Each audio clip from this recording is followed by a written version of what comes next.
Jubilee hills నియోజకవర్గంలో sir ఓ విచారకరమైనటువంటి ఉదంతంతో ఉప ఎన్నిక సార్ అనివార్యమైంది. అయితే ఈ ఎన్నిక అనేటువంటిది మూడు పార్టీలకు కూడా ఒక ప్రతిష్టాత్మకమైనదిగా మారినట్టు మనకి స్పష్టంగా తెలుసు. ఎందుకు అంటే రేపు హైకోర్టు ఇచ్చేటువంటి నిర్ణయాన్ని బట్టి అవును స్థానిక సంస్థల ఎన్నికలు మరి ఈ లోపలే జరుగుతాయా, లేకపోయేట్లయితే తర్వాత మరికొంతకాలం హైకోర్టు గడిపిస్తే తర్వాత జరుగుతాయా అనేటువంటిది ఇంకా నిర్ధారణ కాలేదు. ఇప్పుడు 8వ తారీఖు వస్తే స్థానిక సంస్థల ఎన్నికకు సంబంధించి అది మనకి బయటపడే అవకాశం ఉంది. ఏమైనా జరగవచ్చు. అవును, ఏమైనా జరగవచ్చు. ఈ దీనికి ఈ షెడ్యూల్ కట్టుబడి ఒక 4 రోజులు 5 రోజులు టైం తీసుకొని ఇప్పుడు ఉన్నటువంటి బీసీ రిజర్వేషన్లు ఎన్ని ఉన్నాయో ఆ మేరకు మళ్ళీ లాటరీ వేసి ఈ వార్డులను నిర్ణయించమని చెప్పేసి ఆదేశించవచ్చు. లేకపోయేట్లయితే కొద్ది వారాలు అదనపు గడువు ఇవ్వచ్చు. ఏం జరుగుతుంది అనేది మనం చెప్పలేము. అదొకటి. బీహార్ అసెంబ్లీ ఎన్నికలతో పాటు ఈ ఉప ఎన్నిక అనేటువంటిది ఖచ్చితంగా జరుగుతుంది. ఎందుకంటే అన్ని రాష్ట్రాల్లో ఉన్నటువంటి ఉప ఎన్నికలన్నీ కూడా వాటితో జమ చేసి చేస్తుంది. మరి ఏ పార్టీకి ఆ పార్టీ చెప్తా ఉంది. మీరు అన్నారు మోడీ మేనియా నడుస్తా ఉంది కనుక బీజేపీ అంటాం. మోడీ మేనియా 2024 ఎన్నికల్లో అయోధ్యలోనే దానికి ఎదురు దెబ్బ తగిలింది. ఆ మోడీ గారికే గతంలో వచ్చినటువంటి మెజార్టీతో పోలిస్తే చాలా తక్కువ మెజార్టీ వచ్చింది. ఒక దశలో కాంగ్రెస్ అభ్యర్థి ముందున్నాడు అనేటువంటిది వచ్చింది. ఆ తర్వాత కొన్ని గంటల పాటు అసలు ఆ ఫలితాన్ని గురించి చెప్పలేదు. అందువల్ల మధ్యలో ఏమన్నా జరిగిందా అనేటువంటి అనుమానాలు ఇప్పటికీ ఉన్నాయి. కానీ ఒకవేళ రెండోది అన్నిటికంటే మించి ఇతర పార్టీలు నితీష్ కుమార్ మీద, చంద్రబాబు నాయుడు గారి మీద ఆధారపడి ప్రభుత్వాన్ని ఏర్పాటు చేయాల్సినటువంటి స్థితికి బీజేపీ బలం పడిపోయిందనేటువంటిది కూడా వాస్తవం. అందుకని హిందువులందరూ రావాలి అంటున్నారు. హిందువులందరూ రావాలని సరే, బీజేపీకి అది అలవాటైనటువంటిది. మరి అదే అయోధ్యలో హిందువులందరూ రాలేదా? ఎందుకు రప్పించలేకపోయారు? నరేంద్ర మోడీ గారు 1కి 4 సార్లు ఒర్లు దండాలు పడి మొత్తం అంతా కూడా రాముడి పేరుతోటి మొత్తం అంతా వ్యవహారం సాగించారు కదా. మరి వారణాసిలో ఎందుకని హిందువులందరూ వచ్చి మూకుమ్మడిగా నరేంద్ర మోడీ గారికి ఓటేయలేదు? ఉత్తరప్రదేశ్ లో అన్ని సీట్లు ఎందుకు కోల్పోయారు? అందుకని ఇవన్నీ కూడా వాదనకు చేసేటువంటివి రెచ్చగొట్టడానికి, లేకపోతే ఆ విధమైనటువంటి సెంటిమెంట్లతోటి ఓట్లు తెచ్చుకుంటే అది పడేది కాదు. రెండోది, జూబ్లీ హిల్స్ నియోజకవర్గ చరిత్రను చూసినప్పుడు పార్లమెంట్ లో ఎన్నికల్లో వచ్చినటువంటి ఓట్లకి దానికి ముందు లేదా తర్వాత అసెంబ్లీ ఎన్నికల్లో బీజేపీ అక్కడ కూడా పోటీ చేసింది. ఆ వచ్చినటువంటి ఓట్లకి ఎక్కడా తేడా కనిపించదు, ఎక్కడ కూడా పోలిక కనపడదు. చాలా తక్కువ ఓట్లు వచ్చాయి అసెంబ్లీ ఎన్నికల్లో బీజేపీకి. మరి ఎందుకని లోక్సభ ఎన్నికల్లో బీజేపీకి ఓట్లు వేసినటువంటి వాళ్ళు అసెంబ్లీకి వచ్చేసరికి ఎందుకని బీజేపీ తిరస్కరించారు? ముందే అసెంబ్లీ కదా సార్, తర్వాత మనకి పార్లమెంట్ జరిగింది కదా.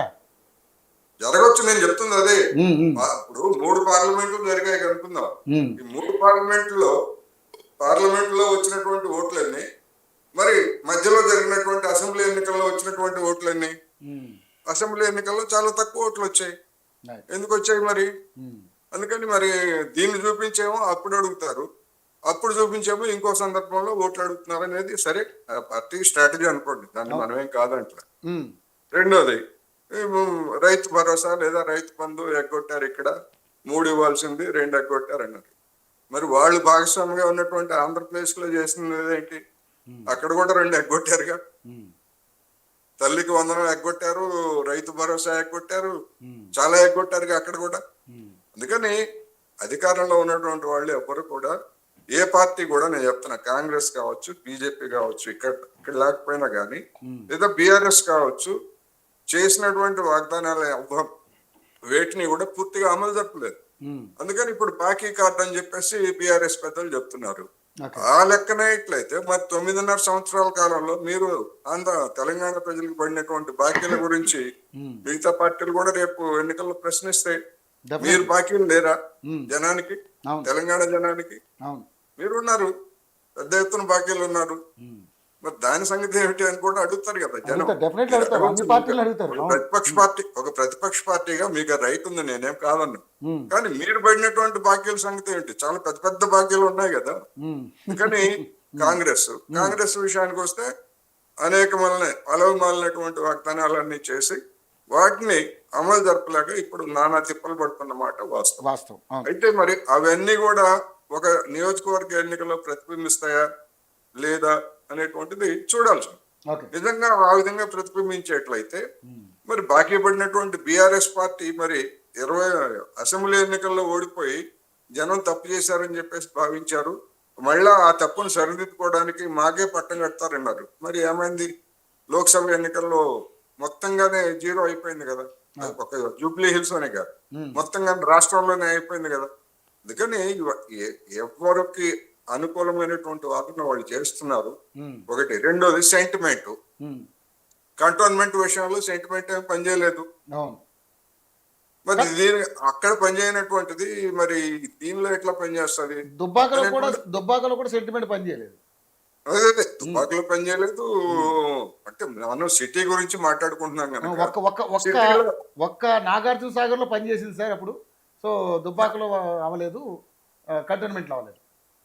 అందుకనే ఇక్కడ ఉన్నటువంటి సిచ్యువేషన్ లేదా మారినటువంటి పరిస్థితులకు అనుగుణంగా ఓటర్లు ఏ విధమైనటువంటి తీర్పిస్తారనేటువంటిది ఒకటైతే, దీని ప్రభావం ఈ లోపల స్థానిక సంస్థల ఎన్నికలు జరిగితే ఏముండుతుందని మనం చెప్పలేం. కానీ స్థానిక సంస్థల తర్వాత కనుక జరిగేట్లయితే ఈ ఎన్నికల ఫలితం అనేటువంటిది ఒక ప్రచారాస్త్రంగా అన్ని పార్టీలకి మారుతుంది.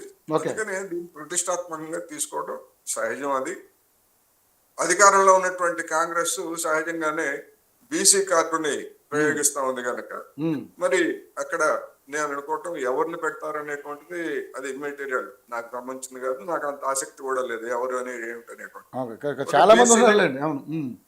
అందుకని ఒక బీసీనే పెడతారు అనేటువంటిది ఒకటైతే, రెండోది ఆ బీసీని పెట్టి దానిలో గెలిపించుకోవడం ద్వారా మరి హైదరాబాదు నగరానికి, ఇంత పెద్ద నగరానికి నెక్స్ట్ ఇయర్ రాబోయేటువంటి జిహెచ్ఎంసీ ఎన్నికల్లో మళ్ళీ ఒక పరువు నిలుపుకోవాలంటే మరి మంత్రి కూడా లేడు కదా, వీళ్ళకి వేసి ఉపయోగం ఏంటి అనేటువంటి ఆలోచనలు జనానికి ఉంటాయి కనుక మరి అటువంటి మంత్రి స్థాయి కలిగినటువంటి వాళ్ళకి ఇచ్చి మంత్రిని చేసి జనం మీద వదులుతారా ఏంటనేటువంటిది చూడాల్సింది. ఏమైనప్పటికీ సెంటిమెంట్లు పనిచేయవు.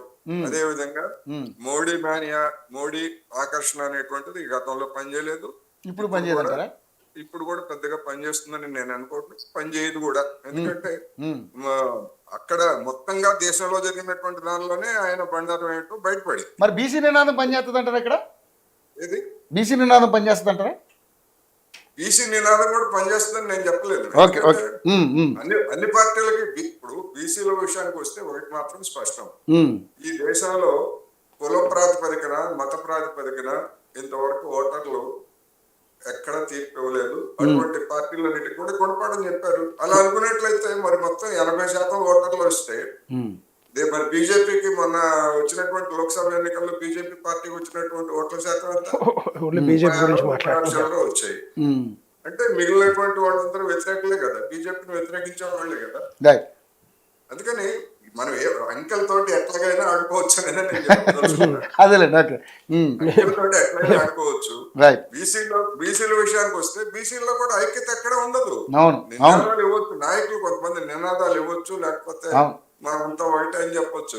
కానీ ఎక్కడ మరి బీహార్ లో బీసీలే మొత్తం అందరూ, మరి అక్కడ శిబిరాలుగా చేరిపోయింది ఎవరు? బీసీలే కదా.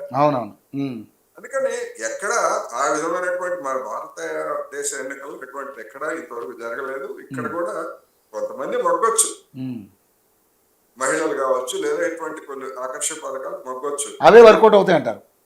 అది కూడా యాడ్ అయితే యాడ్ అవుతుందా లేదా అనేటువంటిది 8వ తారీఖున అందరూ చూస్తున్నారు కదా. నేను అనుకోవటం 42% జీవోని హైకోర్టు ఆమోదించేటువంటి అవకాశమే లేదు. ఎందుకు లేదు అని చెప్తున్నానంటే సుప్రీంకోర్టు తీర్పులు ఉన్నాయి, హైకోర్టు తీర్పులు ఉన్నాయి. వాటికి భిన్నంగా ఇక్కడ తెలంగాణ హైకోర్టు ఆ విధమైనటువంటి తీర్పు ఇస్తుందని ఎలా అనుకోగలం? అవును. అయితే దాన్ని ఎట్లా ముగిస్తారు, దానికి ఎట్లా ముగింపు పలుకుతారు అనేటువంటిది ఆసక్తి కలిగించేటువంటి అంశం. ఓకే. సో ఒకవేళ ఆమోదించే పరిస్థితి లేకపోతే పరిస్థితి ఏమనుకుంటున్నారు సార్ మీరు? అంటే మళ్ళీ వాయిదా పడే అవకాశం ఉందంటారా? వాయిదా పడవు. నేను అనుకోవడం ఓకే. హైకోర్టు ఏం చెప్తుందంటే ఉమ్, ఈ జీవో చెల్లదు, ఉమ్, ఈ జీవో చెల్లదు కానీ ఎన్నికల నోటిఫికేషన్ ఇచ్చారు కనుక ఉమ్, మళ్ళా మీరు వార్డుల రిజర్వేషన్లదు అంటే 42% అనుగుణంగా వీళ్ళు చేశారు కదా లాటరీ లైన్ అవును, వేసి. అవును, ఉమ్, ఉమ్, ఉమ్, అది కాకుండా ఇప్పుడు ఉన్నటువంటి 23-24% దానికి అనుగుణంగా మీరు మహిళా లాటరీ వేయండి, కావాలంటే ఒక 4 రోజులు టైం తీసుకోండి. ఉమ్. నోటిఫికేషన్ ఇప్పుడు షెడ్యూల్ మీరు విడుదల చేశారు తప్ప నోటిఫికేషన్ ఇవ్వలే ఇంకా. అవును, షెడ్యూలే విడుదల చేశారు. అవును. ఉమ్, నోటిఫికేషన్ ఇవ్వలే, ఉమ్. షెడ్యూల్ విడుదల చేశారు. షెడ్యూల్ వేరు, నోటిఫికేషన్ వేరు. నోటిఫికేషన్ రాలేదు, షెడ్యూలే వచ్చింది. ఉమ్, అదే షెడ్యూలే వచ్చింది, ఉమ్, ఉమ్, నోటిఫికేషన్ రాలేదు కనుక అవసరమైతే ఒక 4 రోజులు వారం రోజుల్లో నోటిఫికేషన్ వాయిదా వేసుకొని ఉమ్. మీరు మహిళా రిజర్వేషన్ ఖరారు చేసి ఎన్నికలు నిర్వహించాలి అని చెప్పేసి నవంబర్లోగా ఎన్నికలు నిర్వహించాలి అనేటువంటి ఆదేశం ఇచ్చిన ఆశ్చర్యం లేదు. Right. ఏమైనప్పటికీ జోస్యాలు అక్కర్లేదు, మనకి ఉమ్, గడువు కూడా దగ్గర పడతా ఉంది కనుక 3 రోజుల్లో ఉమ్. ఆ విధమైనటువంటి తీర్పు కోసం అందరూ ఎదురు చూస్తున్నారు. రైట్. 42% అయితే అఫీషియల్ గా ఉండేటువంటి అవకాశం అయితే లేదు అని మాత్రం నేను ఖచ్చితంగా చెప్పగలను. Right sir. రైట్. ఇక రవి గారు, అంటే మీ ఉప ఎన్నికకి సంబంధించి మీ పార్టీకి సంబంధించి చాలా